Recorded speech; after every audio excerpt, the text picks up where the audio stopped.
तो hello everyone. Camera की quality और कैमरा का एंगल बहुत ज़्यादा निहायती वाहियात हो रखा है, इसको आप इग्नोर करिएगा।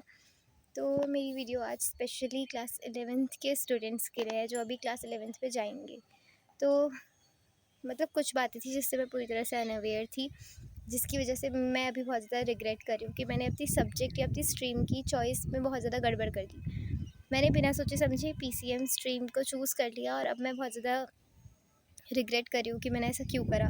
तो अगर आप मतलब अप्रैल से आप लोगों का नया सेशन शुरू होगा, और जिसके आपको पता ही है मार्च काफ़ी ज़्यादा लंबा हो चुका है और जो जा ही नहीं रहा है, दुनिया भर की चीज़ें मार्च में हो चुकी है। तो यही सही वक्त है आपको, ये तो अगर जिसने सोच रखा है पहले से उसका तो बहुत बढ़िया ही है।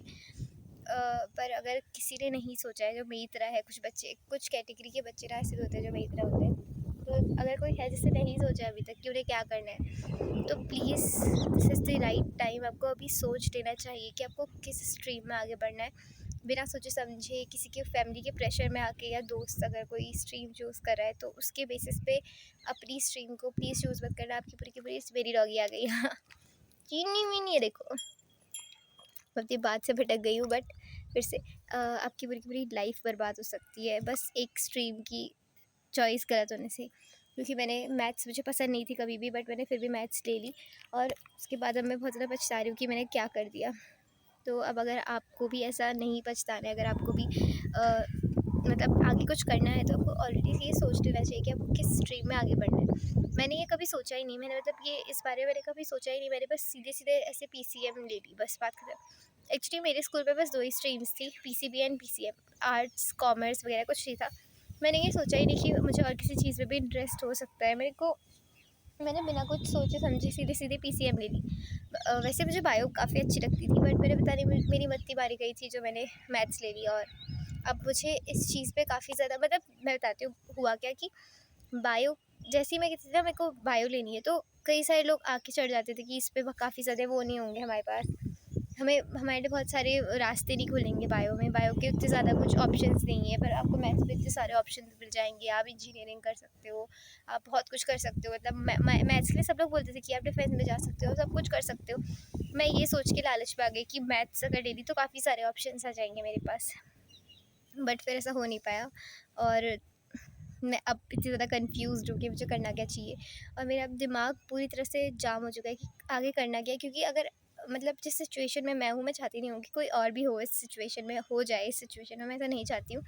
इसीलिए मैं, अगर आप कोई 11th क्लास का बच्चा अगर देख रहा है, तो it is very important to decide which subject you like, और जिस सब्जेक्ट में आप आगे बढ़ना चाहते हो, जिस चीज़ में आपका इंटरेस्ट है। और सबसे बड़ी बात यह है कि लाइफ एक ही बार मिली हुई है, तो जो आपको पसंद है आप वो करो। आपको वो करने की बिल्कुल भी ज़रूरत नहीं है जो दूसरे को पसंद है, या जो दूसरा चाहता है कि आप करो। हाँ, आपकी खुद की लाइफ है, आप अपनी इच्छा से जियो। मतलब कुछ गलत काम की बातें कर रही हो, बट अपनी अपनी चॉइस को प्रायोरिटी दो।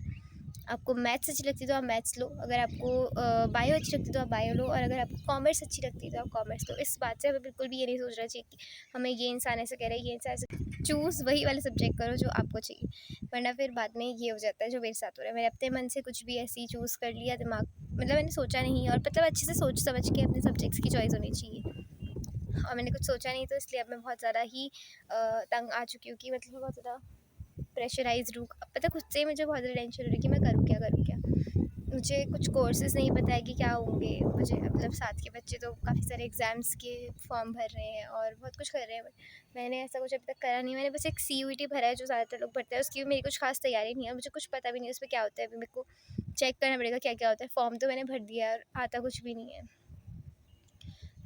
एनडीए मैंने भरने की कोशिश करी थी, बट पता नहीं क्या हो गया था, वो लास्ट दिन पे भरी थी मैं, उसे कुछ ग्लिच आ गया और वो पूरा बैक हो गया, और टाइम भी ओवर हो गया था, तो मैं भर नहीं पाई एनडीए को। हाँ, और अगर कोई तो डिफेंस भी एक अच्छा वो है। मतलब मैं ये कहना चाहूँगी अपनी अपने पर्सनल एक्सपीरियंस से, 11th में, मैं 11th क्लास से पूरी पूरी अनअवेयर थी इस बारे में।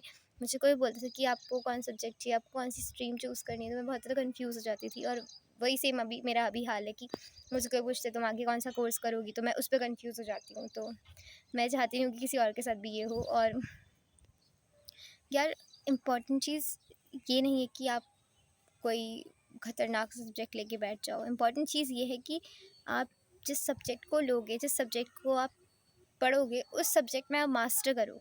मतलब मास्टर मतलब उस सब्जेक्ट को आप सबसे अपनी मतलब वो सब्जेक्ट आपको अच्छे से आए। जैसे कि मेरा है, मुझे ऐसा कुछ भी नहीं है जो आता है। मुझे ना फिज़िक्स अच्छे से आती है, ना केमिस्ट्री अच्छे से आती है, ना मैथ्स। अभी मेरा रिज़ल्ट आपको मैं बताऊँगी, आप रिज़ल्ट देख लीजिएगा। मुझे ये कुछ भी अच्छे से नहीं आता है। बट अगर आप कोई ऐसा सब्जेक्ट लेते जो आपको अच्छा लगे, जैसे कि अगर आप आर्ट्स ले लेते, अगर किसी को हिस्ट्री पसंद है तो हो सकता है वो हिस्ट्री में आगे अच्छा कर सके। ये सब मतलब देखो, बहुत सारी वीडियोज़ हैं यूट्यूब पे, बहुत सारी चीज़ें हैं, बहुत सारे रिसोर्सेज दिए हुए हैं, बहुत सारी चीज़ें हमें बहुत सारे लोग एक्सपीरियंस्ड लोग और काफ़ी कुछ अच्छी पोजीशन में बैठे हुए लोग भी बहुत सारी बातें बताते हैं। बट मेरा मानना ये है कि जो मेरा एक्सपीरियंस है उस हिसाब से मैं 11th में चोमू थी एकदम। मुझे ऐसा लगता था कि अभी तो बोर्ड्स दे के आए हैं, अब क्या आपके दिमाग की क्यों हिला रहे हो, अब तो मैं नहीं पढ़ूंगी, अब तो बोर्ड्स दिए हैं, अब तो थकी हुई हूँ। मैं पूरे 11th भर यही रही कि अब पढ़ना नहीं है, अब तो बोर्ड्स दिए, अभी तो पढ़ना नहीं है, अभी तो बोर्ड्स दिए हैं।